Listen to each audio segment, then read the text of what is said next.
Pardon. Onları bir yardımcı oluyoruz. Türkçe falan bilmiyoruz. İngilizce biliyoruz.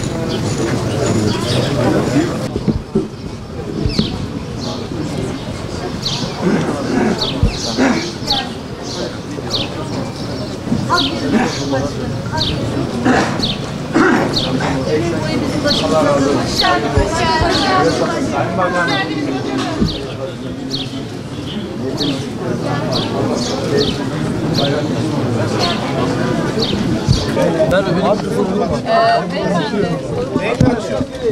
Beyefendi.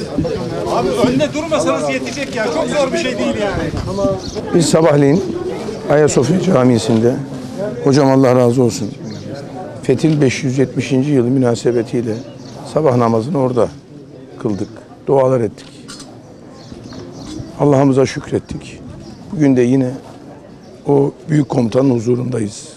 Fatih Sultan Mehmet Han'ın huzurundayız. Hem Fatih Sultan Mehmet Han'a hem o fethi gerçekleştiren bütün ecdadımıza, aynı zamanda fethin manevi komutanı Akşemseddin Hazretlerine ve huzurunda bulunduğumuz Eyüp Sultan Hazretlerine dua ettik. Allah'a şükürler olsun.